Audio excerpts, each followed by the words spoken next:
ওয়ালাকাদ মাক্কান্নাকুম feel আরদি ওয়াজআলনা লাকুম ফিহা وجعلنا لكم فيها معايش وجعلنا لكم فيها معايش قليلا ما تشكرون আল্লাহ পাক রব্বুল আলামিন বলেন আমি তোমাদেরকে প্রতিষ্ঠিত করেছি এবং সেখানে তোমাদেরকে জীবিকার ব্যবস্থা করেছি, তোমরা আমার প্রতি কৃতজ্ঞতা স্বীকার করো।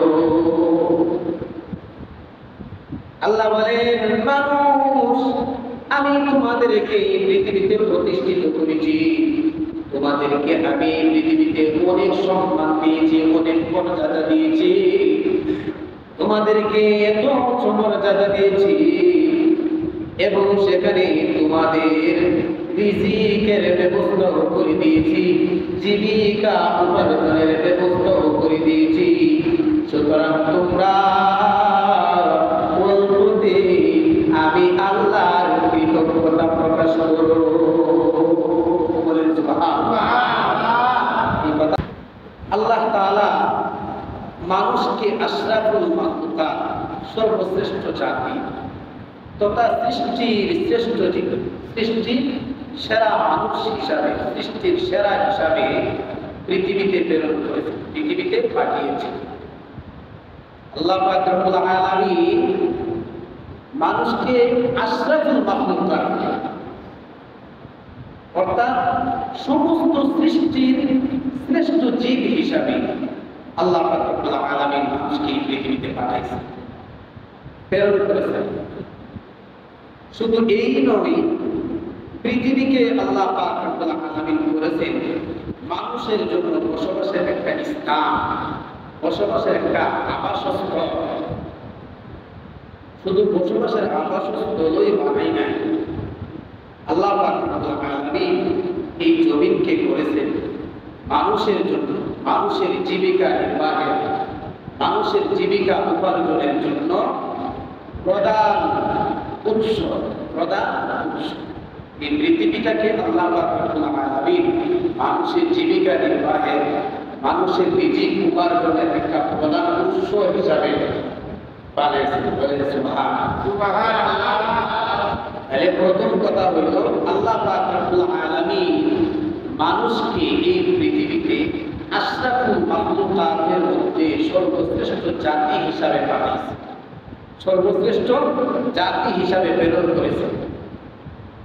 এই পৃথিবীতে সর্বশ্রেষ্ঠ জাতি হিসাবে মানুষকে তো পাঠাইছেন, আর এই পৃথিবীটাকে, এই জমিনটাকে মানুষের জন্য সুন্দর একটা বসবাসের স্থান তৈরি করে দিয়েছে, বসবাসের একটা জায়গা তৈরি করে দিয়েছে।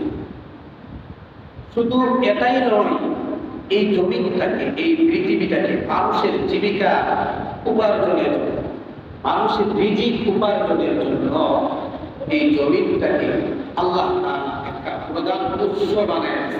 বলেন সুবহানাল্লাহ। তাহলে আল্লাহ পাক রব্বুল আলামিন মানুষকে কত মহব্বত করেন এবং কত দাবি বানাইছে।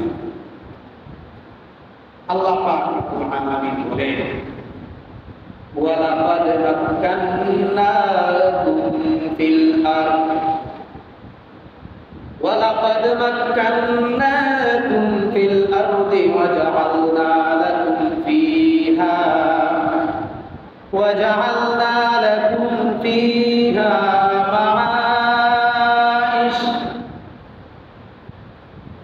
ওয়াজআলনা লাকুম ফিহা মাআইশ قليلا ما تشكرون।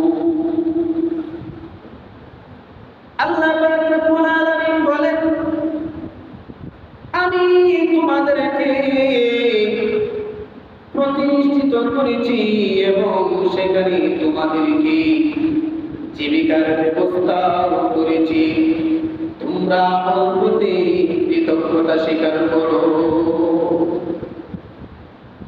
আল্লাহ বলেন, মানুষ আমি তোমাদেরকে এই পৃথিবীতে প্রতিষ্ঠিত করেছি, তোমাদেরকে আমি পৃথিবীতে অনেক সম্মান দিয়েছি, অনেক মর্যাদা দিয়েছি, তোমাদেরকে এত উচ্চ মর্যাদা দিয়েছি এবং সেখানে তোমাদের রিজিকের ব্যবস্থা করে দিয়েছি, জীবিকা উপার্জনের ব্যবস্থা করে দিয়েছি।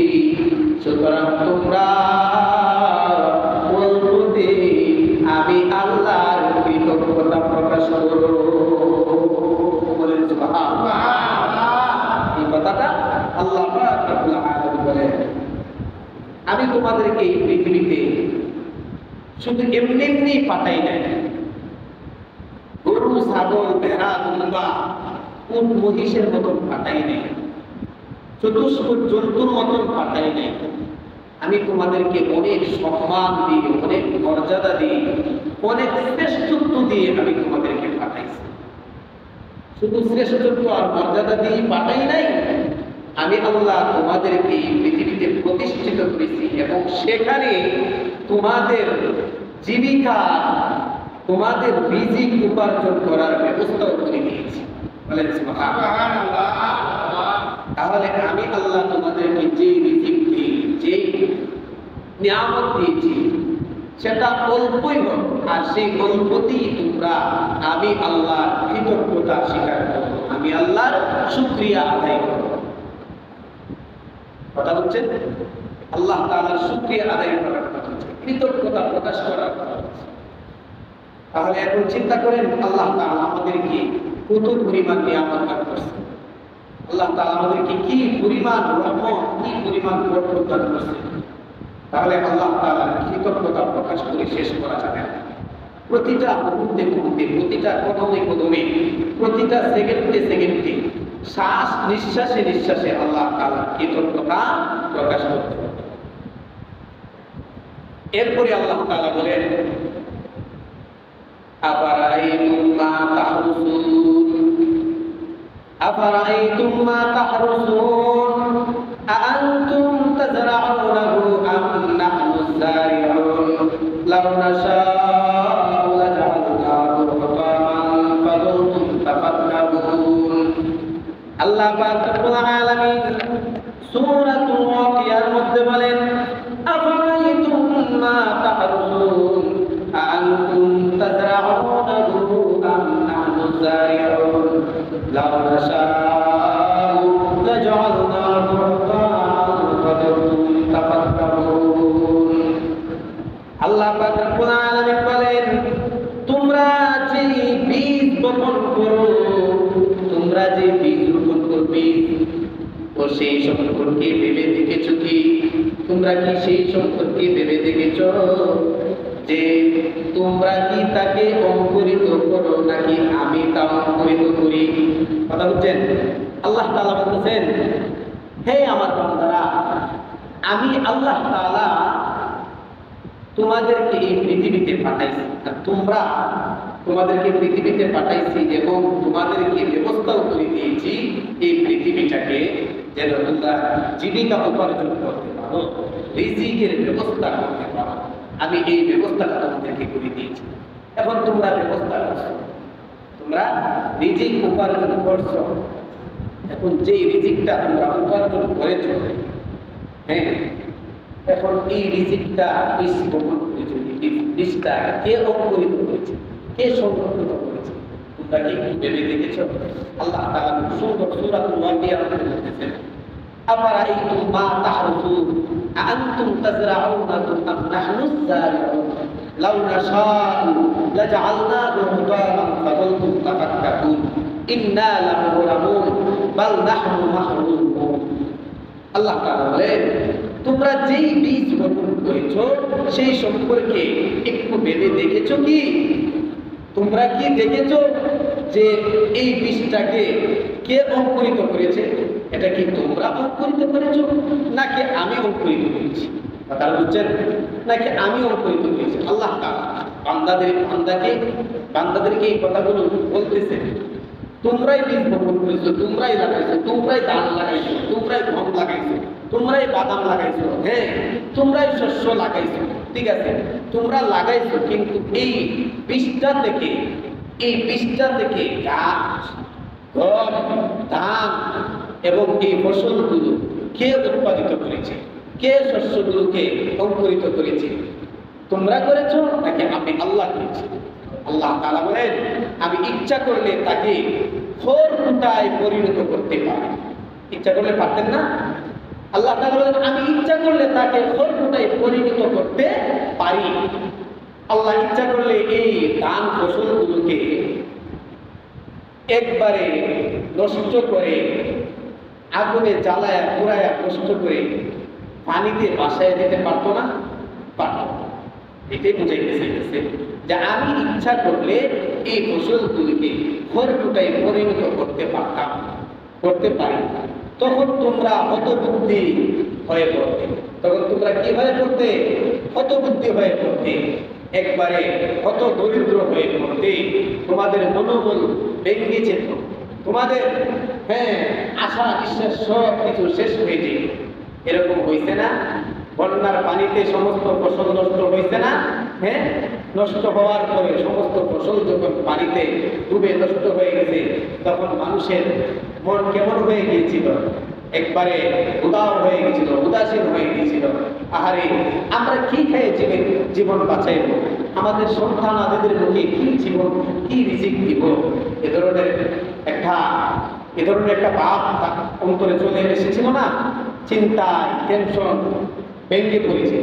কিন্তু আল্লাহ তাআলা বলেন, আমি যদি এ ধরনের করতাম আর এ ধরনের করি, তখন তোমরা হতবুদ্ধি হয়ে পড়ো। হতবুদ্ধি হয়ে পড়ে বলবে, আমরা তো ঋণের চাপে পড়ে গেলাম। কারণ ফসল করতে, ক্ষেত করতে অনেকেই ঋণগ্রস্ত হয়ে যায় না? তখন তারা এই কথাগুলো বলতো যে আমরা তো ঋণের চাপে পড়ে যেতাম, বরং আমরা খুব সর্বশেষ হয়ে পড়লাম। মানে আমাদের কিছুই নেই, সর্বশেষ হয়ে পড়েছে, আমাদের কিছুই নেই। এই কথাগুলো আল্লাহ পাক রব্বুল আলামিন পবিত্র কোরআনুল কারীমের মধ্যে বান্দাদেরকে জানায় দিয়েছে। রাসূল করিম সাল্লাল্লাহু আলাইহি ওয়াসাল্লামকে বললেন, আমার উম্মতকে এই কথাগুলো জানায়। এরপরে আরো সুন্দর কিছু কথা বলছেন আল্লাহ তাআলা বলেন, ফালইয়ানজুরিল ইনসানু ইলা তাআমি। কত সুন্দর কথা! 30 নম্বর পারার মধ্যে আল্লাহ তাআলা বলেন, ফালইয়ানজুরিল ইনসানু ইলা তাআমি আন্না সাবাবনাল মা'a সাববা সুম্মা শাকাকনাল আরদা শাক্কা ফাআমবাতনা ফীহা হাব্বা ওয়া ইনাবান ওয়া কাদবা ওয়া যাইতুনান ওয়া নাখলা ওয়া হাদাইকা গুলবা ওয়া ফাকিহাতান ওয়া আব্বা মাতা'আল লাকুম ওয়া লিআন'আমিকুম।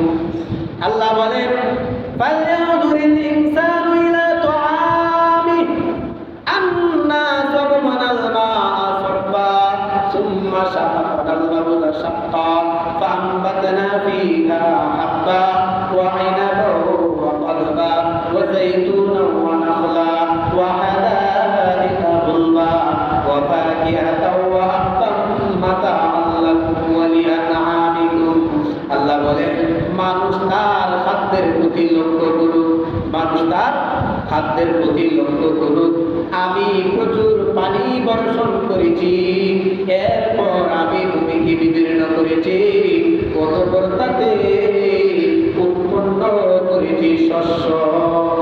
করেছি শস্য। আল্লাহ তাআলা বলেন, মানুষ তার খাদ্যের প্রতি লক্ষ্য করুক। কেন লক্ষ্য করার কথা বলছে? সে তো শুধু বীজটা বপন করছে, ঠিক না? এই বীজটা থেকে ফসল উৎপন্ন করেছে কে? আল্লাহ পাক রব্বুল আলামিন বলতেছে, আমি আসমান থেকে প্রচুর পানি বর্ষণ করেছি, বৃষ্টি বর্ষণ করেছি, রহমতের বৃষ্টি বর্ষণ করেছি। এরপর আমি ভূমিকে, এই জমিনকে বিদীর্ণ করেছি। কি করেছি? বিদীর্ণ করেছি। আল্লাহ তাআলা যদি এই জমিনকে বিদীর্ণ না করতেন, তুমি যে জমিনের তলে, মাটির তলে বীজটা বপন করেছ, আল্লাহ তাআলা যদি এই মাটিটাকে না সরায় দিতেন, তাহলে বীজটার ক্ষমতা নাই পিতা। সারা গাছ ওঠার ক্ষমতা আছে, বৃষ্টার কোনো ক্ষমতা নাই। এই জন্য বলতেছেন যে আমি জমিনকে বিদীর্ণ করে দিয়েছি, অতঃপর তাতে উৎপন্ন করেছি শস্য, উৎপন্ন করেছি শস্য, আঙ্গুর, শাক সবজি, আঙ্গুর, শাক সবজি, জৈতুন, খেজুর, গরম উদ্যান, ফল এবং ঘাস, তোমাদের ও তোমাদের চতুষ্পদ জন্তুদের উপকারার্থে। এই ফসলগুলো কেন উৎপন্ন করেছেন আল্লাহ পাক রব্বুল আলামিন? আমাদের জন্য এবং আমাদের জন্তুগুলো, আমাদের চতুষ্পদ জন্তুগুলো উপকারের জন্য। হ্যাঁ, আমি দান রোপণ করেছি, বীজ রোপণ করেছি, এই বীজ থেকে আল্লাহ তাআলা গাছ তৈরি করে দিয়েছে, এই গাছের মধ্যে আল্লাহ তাআলা দান দিয়েছে, এই দানটা আল্লাহ তাআলা খাবে, দান থেকে চাউল তৈরি হবে, এই চাউলটাকে আল্লাহ খাবে না আমরা খাবো? কে খাবে? আমরা খাইব। তা আমাদের উপকারের জন্য দানটা, আচ্ছা দান আমরা খাই, দানের যে গণটা, এই গণটা কে খায়? আমাদের গরু, আমাদের গরু খায়, আমাদের প্রাণীগুলো খায়, তাহলে আমাদের প্রাণীগুলোর উপকার হইতেছে কিনা? এই জন্য আল্লাহ তাআলা বলেন আমি এই ফসল, এই জমিন থেকে, জমিনকে বিদীর্ণ করে শাক সবজি উৎপন্ন করে দিয়েছি, জৈতুন এবং ফল ফলাদি এগুলো উৎপন্ন করে দিয়েছি। এবং কেন উৎপন্ন করে দিয়েছি? একমাত্র তোমাদের এবং তোমাদের চতুষ্পদ জন্তুদের উপকারের জন্য, তোমাদের চতুষ্পদ জন্তুদের উপকারের জন্য। এখন এইগুলো আল্লাহ পাক রব্বুল আলামিন আমাদেরকে দান করেছেন আমাদের উপকারের লাগে, আমাদের চতুষ্পদ জন্তুগুলোর উপকারের লাগে। আল্লাহ তাআলা বলেন আমি যেমন তোমাদের উপকারের জন্য এই ফসল দান করেছি, এই জমিনকে বিদীর্ণ করে দিয়েছি, সহজ করে দিয়েছি, বীজ বপন করেছো তোমরা আর ফসল উৎপন্ন হয়েছে, এই জমিন, এই ফসলগুলো তোমাদেরকে দান করেছে তোমাদের উপকারের জন্য। তাহলে এখন শোনো, আল্লাহ বলেন জমিনকে যেমন মানুষের জীবিকা নির্বাহের জন্য প্রধান উৎস বানিয়ে দিয়েছেন, প্রধান উৎস বানিয়ে দিয়েছেন, তেমনি তা হতে উৎপাদিত ফসলের যাকাতও খরচ করেছেন। সুবহানাল্লাহ। কথা এখন বুঝাইছে? আল্লাহ পাক রব্বুল আলামিন আমাদেরকে এই জমিনে প্রথমে পাঠাইছে আশরাফুল মাখলুকাতের মধ্যে সর্বশ্রেষ্ঠ জাতি হিসাবে, ঠিক না? আমি প্রথমেই কথা বলছি সর্বশ্রেষ্ঠ জাতি হিসাবে। শুধু পাঠাইছে এই নাই, এই জমিনটাকে আমাদের জন্য বিছানা শুরু এবং সুন্দর একটা আবাসস্থল, বাসস্থান হিসাবে প্রেরণ করে বানিয়ে দিয়েছেন, এবং এই জমিনটাকে আমাদের জন্য ফসল উৎপাদনের এবং জীবিকা নির্বাহের, উপার্জনের একটা ব্যবস্থা করে দিয়েছে। এতগুলো ব্যবস্থা করে দিয়েছেন আল্লাহ তাআলা। আল্লাহ বলেন আমি তোমাদের উপকারের জন্য করে দিয়েছি। এখন তোমাদেরকে যেমন উপকারের জন্য, জীবিকা নির্বাহের জন্য প্রধান উৎস এই জমিনটাকে করেছি, এই জমিনের মধ্যে তেমনি এই জমিন থেকে যে ফসলগুলো উৎপাদন হবে, যে ফলগুলো উৎপাদন হবে, এই ফল, এই ফসলের যাকাতও আমি আল্লাহ ফরজ করেছি। বলেন সুবহানাল্লাহ। এখন এই ফসলগুলোর যাকাত ফরজ করেছেন। এখন ফসলগুলোর যাকাত শুনেন, আল্লাহ তাআলা বলেন ইয়া আইয়ুহাল্লাযীনা আমানু আনফিকু মিন তাইয়্যিবাতি মা কাসাবতুম ওয়া মিম্মা আখরাজনা লাকুম মিনাল আরদ ওয়া মিম্মা আখরাজনা লাকুম মিনাল আরদি ওয়া লা তায়াম্মামুল খাবিথা মিনহু ওয়া লা তায়াম্মামুল খাবিথা মিনহু তুনফিকুনা ওয়া লাস্তুম বিআখিযিহি ইল্লা আন তুগমিদু ফীহি ওয়া আলামু আন্নাল্লাহা গনিয়্যুন হামীদ। আল্লাহ বলেন হে ঈমানদারের দল, হে মুমিনের দল, আল্লাহ ডাক দিয়ে বলে ইয়া আইয়ুহাল্লাযীনা আমানু, হে ঈমানদারের দল, হে মুমিনের দল, আনফিকু তোমরা খরচ করো, তোমরা ব্যয় করো, মিন তাইয়্যিবাতি উত্তম উত্তম শস্য, উত্তম জিনিস তোমরা ব্যয় করো, তোমরা খরচ করো, মা কাসাবতুম ওয়া মিম্মা আখরাজনা লাকুম মিনাল আরদ, এবং এই জমিন থেকে, এই জমিন থেকে, এই ভূমি হতে তোমাদের জন্য উৎপাদিত তোমাদের জন্য উৎপাদিত যে ফসল, যে জীবিকা উপার্জন করেছো, যেই জীবিকা উৎপন্ন করেছো, এই জীবিকা থেকে, এই ফসল থেকে তোমরা উত্তমটাকে ব্যয় করো। বলেন সুবহানাল্লাহ। সুবহানাল্লাহ। আল্লাহ তাআলা বলতেছেন যে তোমরা তোমাদের ফসলগুলো, যেই ফসলগুলো থেকে উত্তম ফসলগুলো উৎপাদিত হয়, ওই ফসলগুলো থেকে আমি আল্লাহর রাস্তায় ব্যয় করো, খরচ করো। হ্যাঁ, তোমরা যা উপার্জন করো এবং আমি যা ভূমি হতে তোমাদের জন্য উৎপাদন করে দিয়েছি এবং তার উৎকৃষ্ট বস্তু ব্যয় করো এবং তার নিকৃষ্ট বস্তু ব্যয় করিও। কথাটা বুঝছেন? আল্লাহ তাআলা বলতেছেন আমি তোমাদেরকে যে ফসলগুলো দান করেছি, আর এই ফসলগুলোর মধ্যে যে ফসলগুলো ভালো ফসল হয়েছে, তৈরি হয়েছে, ওই ভালো ফসলগুলো তোমরা ব্যয় করো। তোমরা এমন ফসল ব্যয় করিও না যা তোমরা পছন্দ করো। তোমরা যা পছন্দ করো তা তোমরা ব্যয় করো, তা তোমরা খরচ করো। কথা বলছি, তা তোমরা খরচ করো। যা তোমরা গ্রহণ করবে না তা তোমরা খরচ করিও না, যদি না তোমরা চোখ বন্ধ করে থাকো। আর জেনে রাখো যে নিশ্চয়ই আল্লাহ অভাব মুক্ত প্রশংসিত। তারা বুঝছেন আল্লাহ তাআলা কেন উত্তম জিনিসের কথা খরচ করার কথা বলছি? আল্লাহ তাআলা কেন নিকৃষ্ট খরচ করার কথা বলেন নাই? আল্লাহ তাআলা বলেন আমি তোমাদেরকে এই জমিনে উত্তম ফসল দান করেছি, আর তোমরা এই উত্তম ফসলের উপর যাকাত খরচ হয়েছে। এখন তোমরা যাকাত দিবা, ভালোটা রাইখা খারাপটা দিয়ে যাকাত দিবে না। আল্লাহ তাআলা বলেন জেনে রাখো আমি প্রশংসিত। আল্লাহ অভাব, আল্লাহ তাআলার কি অভাব আছে?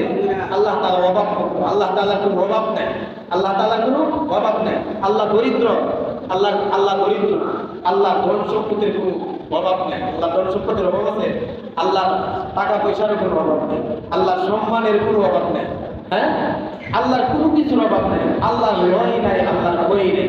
আল্লাহ সব জায়গায় বিরাজমান, আল্লাহ সর্বশক্তিমান, আল্লাহ সব কিছু আছে, আল্লাহ সব কিছু দেখেন, আল্লাহ সব কিছু নাম করতে পারে। আল্লাহ কাহারও কাছে মুখাপেক্ষী নয়, সবাই আল্লাহর কাছে মুখাপেক্ষী, ঠিক না? আল্লাহ তাআলার কাছে কেউ আল্লাহ কেউ কাছে মুখাপেক্ষী না। এই জন্য বলতেছে আমি তোমাদেরকে ফসল দান করেছি, আমি তোমাদেরকে উত্তম ফসল দান করেছি, আর এই উত্তম ফসলের উপর যে যাকাত খরচ করেছি, ওই উত্তম ফসল থেকে উত্তম ফসল আল্লাহর রাস্তায় তোমরা ব্যয় করো এবং উত্তম ফসলের যাকাত প্রদান করো। যদি উত্তম ফসলের যাকাত প্রদান না করো, আর যদি নিকৃষ্ট ফসলগুলো যেগুলো ভালো ভালো রেখে আর যেগুলো চুষা এগুলো দিয়ে তোমরা যাকাত আদায় করো, তাহলে যাকাত আদায় হবে না। কেন আদায় হবে না? আল্লাহ প্রশংসিত এবং আল্লাহ অভাবমুক্ত। আল্লাহ কি? অভাবমুক্ত। অনেক লম্বা কথা, শেষ হয়ে যেতেছে সময়। আল্লাহ তাআলা বলেন নিশ্চয়ই লতাপাতা বৃক্ষ উদ্যান সমস্ত সব কিছু করেছেন এবং খেজুর গাছ, এই বিভিন্ন স্বাদের ফসলগুলো আল্লাহ তাআলা এই পৃথিবীতে উৎপাদন করেছেন, উৎপন্ন করেছেন। একমাত্র এই ফসলগুলো মানুষের এবং মানুষের জীবজন্তুর উপকারার্থে। আর এই জন্যই আল্লাহ তাআলা দান করেছেন যে তোমাদের উপকার, তোমাদের যেহেতু উপকার হয়, তাহলে তোমরা এই ফসলগুলো কি করো? যাকাত আদায় করো। আমি আল্লাহ এই ফসলগুলো যাকাত করি। এখন এই ফসলগুলোর যাকাত কিভাবে দিবেন, কেমনি দিবেন, সময় শেষ হয়ে যেতেছে, এই জন্য আমি সংক্ষেপে শেষ করে দিচ্ছি। অনেক লম্বা আলোচনা। কৃষি পণ্যের যাকাতের নিসাব ও পরিমাণ কথা বলছেন। আমরা যে ফসলটা, এটা কৃষি না? হ্যাঁ, ধান এটা একটা কৃষি না? শস্য, যত শস্য, খেজুর, আম এবং আপেল, ডালিম, যতগুলো ফল ফসল আছে, সমস্ত ফল ফসলের উপরে আল্লাহ পাক রব্বুল আলামিন যাকাত খরচ করেছে। এবং কি পরিমাণ হইলে খরচ করেছে, এই কথাটাই বলে আমি শেষ করব। রাসূল করিম সাল্লাল্লাহু আলাইহি ওয়াসাল্লাম হাদিসে বলেন, লাইসা ফীমা আকাল্লু মিন খামসাতিন আও সুতিন সাদাকাতান আও সুতিন সাদাকাতান। রাসূল করিম সাল্লাল্লাহু আলাইহি ওয়াসাল্লাম বলেন, 5 ওয়াসাতের কম উৎপন্ন ফসলের যাকাত দিন। এখন বলবেন 5 ওয়াসাত কি? এটা আমি ইনশাআল্লাহ বলে দিচ্ছি। রাসূল করিম সাল্লাল্লাহু আলাইহি ওয়াসাল্লাম বলেন, লাইসা ফীমা আকাল্লু মিন খামসাতিন আও সুতিন সাদাকাতান। যে 5 ওয়াসাক এর কম, 5 ওয়াসাকের কম উৎপন্ন ফসলের যাকাত নেই। কথা বুঝছেন? এখন ওয়াসাক কি? ওয়াসাকের পরিমাণ আমরা বুঝি। ওয়াসাক, এক ওয়াসাক সমান 60 সা। এক ওয়াসাক সমান 60 সা। উঙ্গায়ের না, কথাগুলো বুঝেন, মাসলা এই মাসলাটা বুঝেন, হাদিসের ব্যাখ্যাটা বুঝেন। ওয়াসাক কাকে বলে? এক ওয়াসাক সমান 60 সা। এক ওয়াসাক সমান 60 সা। অতএব 5 ওয়াসাক সমান 60 গুণন 5 সমান সমান কত হয়? 300। কত হয়? 300। 300। এখন আমরা ওয়াসাক পাইলাম, এখন সা। কথা বুঝছেন? সা ওয়াসাক বুঝছেন তো? হ্যাঁ, এক ওয়াসাক সমান সমান 60 সা, আর 5 ওয়াসাক সমান 60 5 পূরণ 300। তাইলে আমরা সা পাইলাম, এখন ওয়াসাক পাইলাম। এখন সা কি? এক সা সমান 2 কেজি। এক সা সমান 2 কেজি। 2 কেজি 500 গ্রাম। এক সা সমান 2 কেজি 500 গ্রাম বলে 300 সা সমান 750 কেজি। 300 সা সমান 750 কেজি। হিসাবটা বুঝতেছেন? আচ্ছা, 50 কেজি হল, অর্থাৎ 18 মণ 30 কেজি। এই পরিমাণ শস্য বৃষ্টির পানিতে উৎপাদিত হলে, বৃষ্টির পানিতে উৎপাদিত হলে 10 ভাগের 1 ভাগ যাকাত হবে। কথাটা বুঝছেন? হ্যাঁ, 18 মণ 30 কেজি এই পরিমাণ শস্য যদি বৃষ্টির পানিতে উৎপাদিত হয়, তাহলে এই ফসলের উপর 10 ভাগের 1 ভাগ যাকাত আদায় করা ফরজ। আর নিজে পানি সেচ দিয়ে, কথা বুঝছেন? এটা হলো বৃষ্টির পানিতে। কথা বুঝছেন? বৃষ্টির পানিতে যদি এই পরিমাণ ফসল উৎপাদিত হয়, এই পরিমাণ 18 মণ 30 কেজি, এই পরিমাণ ফসল উৎপাদিত বৃষ্টির পানিতে হইলে, তাহলে এই ফসলের উপর যাকাত আসবে 10 ভাগের 1 ভাগ। 10 ভাগের 1 ভাগ। এরপর যদি কেউ না বুঝেন জিজ্ঞাসা করবেন, বলে হিসাবটা বুঝছি না, স্যার আছে, স্যার তো বুঝতে আছে, আমার জিজ্ঞাসা করবেন। মৌলানা সবার একজন আছে, কি জিজ্ঞাসা, ওনারও জিজ্ঞাসা করবেন। আচ্ছা, এখন এটা গেল বৃষ্টির পানিতে। এখন নিজে যে স্বেচ্ছা পানি স্বেচ্ছা ফসল উৎপাদন করছেন, এই ফসলের উপর কি পরিমাণ যাকাত আসবে? শুনেন, এই ফসলের উপর নিজে পানি সেচে দিয়ে উৎপাদন করলে 20 ভাগের 1 ভাগ যাকাত করবে। ওই ভাগের 1 ভাগ, আর এটার মাঝে 10 ভাগের 1 ভাগ। আর এটার মাঝে নিজে স্বেচ্ছা পানি স্বেচ্ছা ফসল উৎপাদন করলে 20 ভাগের 1 ভাগ। রাসূল করিম সাল্লাল্লাহু আলাইহি ওয়াসাল্লাম বলেন, ফিমা সাকাতিস সামাউ ওয়াল উয়ুন আও কানা আতারিয়াল উশর ওয়া মা সুকিয়া বিন নাদহি নিসফুল উশর। নিসফুল উশর, তো বৃষ্টি ও ঝর্ণার পানি দ্বারা সিক্ত ভূমিতে উৎপাদিত ফসল, বৃষ্টি এবং ঝর্ণার পানি দ্বারা ফসল উৎপাদন হয়েছে। কথা বুঝছেন? বা নালার পানিতে ফসল উৎপাদন হয়েছে। নালা নালা করে দেয় না, ঝর্ণা নামতেছে, আর ঝর্ণার পানিতে নালা করে দিচ্ছে, নালার পানি দ্বারা কি হয়েছে? ফসল উৎপাদিত হয়েছে। ফসল উৎপাদিত হয়েছে। এখন এই ফসলের উপর কি পরিমাণ যাকাত হবে? কি পরিমাণ যাকাত হবে? ফসলের উপর উশুর অর্থাৎ যাকাত 10 ভাগের 1 ভাগ। কয় ভাগে? 10 ভাগের 1 ভাগ। এটার মতো নয়, যাকাত ওয়াজিব। যাকাতটা কি? ওয়াজিব, আদায় করতে হবে। না, যদি আদায় না করে তাহলে গুনাহগার হবে। তাহলে কি হবে? গুনাহগার হবে। আর সেচ দ্বারা উৎপাদিত ফসলের উপর নিজে সেচছেন, স্বেচ্ছা ফসল উৎপাদন করছেন, এই ফসলের উপর কি পরিমাণ যাকাত? এই ফসলের উপর অর্ধ উশুর। কত? অর্ধ উশুর, 20 ভাগের 1 ভাগ। কয় ভাগে? 20 ভাগের 1 ভাগ যাকাত ওয়াজিব। 20 ভাগের 1 ভাগ যাকাত ওয়াজিব। আচ্ছা, এটা গেল, এই পর্যন্ত গেল। এখন শুনেন, কৃত্রিম পানীয়, কৃত্রিম সেচ উভয় মাধ্যমে উৎপাদিত শস্যের যাকাতের পরিমাণ। কথা বুঝছেন? বৃষ্টির পানীয় কৃত্রিম সেচ, বৃষ্টির পানিতেও ফসল উৎপাদিত হয়েছে, আবার নিজেও পানি সেচছে, উভয়টা মিললা। কথা বুঝছেন? আমাদের ফসলটা কিন্তু এরকমই, ঠিক না? আমরা নিজেও পানি সেচা ফসল উৎপাদন করছি, আবার বৃষ্টির পানিও ফসল উৎপাদিত হয়েছে, বুঝছে না? তাহলে দুইটা মিললা, তাহলে এটাই আমাদের দরকার বেশি, ঠিক না? শুনেন, যেই শস্য শুধুমাত্র বৃষ্টির পানি অথবা শুধুমাত্র কৃত্রিম সেচের মাধ্যমে, নিজে সেচের মাধ্যমে ফসল উৎপন্ন সেচের মাধ্যমে উৎপন্ন হয় না, বরং কিছু অংশ বৃষ্টির এবং কিছু অংশ নিজে সেচছি। কথা বুঝছেন? কিছু বৃষ্টির পানিতে উৎপন্ন হয়েছে, আবার কিছু নিজে সিঁচা কৃত্রিম ভাবে সেচের মাধ্যমে উৎপন্ন হয়েছে। সেই শস্যের যাকাত বের করার নিয়ম হলো, যদি বৃষ্টির পানির পরিমাণ বেশি হয়, বৃষ্টির পানির পরিমাণটা কি হয়? বেশি হয়, তাহলে আল্লাহ রসুল অর্থাৎ 10 ভাগের 1 ভাগ জাকাত দিতে হবে। কয় ভাগের 1 ভাগ? 10 ভাগের 1 ভাগ। যদি বৃষ্টির পানিটা বেশি হয়, কথাটা বুঝছেন? আর যদি কৃত্রিম সেচের পরিমাণ বেশি হয়, আপনি নিজে যে সেচছেন, হ্যাঁ, এটা বেশি হয়ে গেছে, তাহলে এটা কি হবে? ওইটা হলো নিসফুল উশর। নিসফুল উশর অর্থাৎ 20 ভাগের 1 ভাগ জাকাত দিতে হবে। ওই ভাগের 1 ভাগ 20 ভাগের 1 ভাগ। আর যদি অর্ধাংশ বৃষ্টির পানিতে এবং অর্ধাংশ কৃত্রিম সেচের মাধ্যমে, আপনি অর্ধেক বৃষ্টির পানিতে উৎপন্ন হয়েছে আর অর্ধেক আপনি নিজে সিঁচা উৎপাদন করছেন, তাহলে এটার জাকাত কিভাবে দিবেন?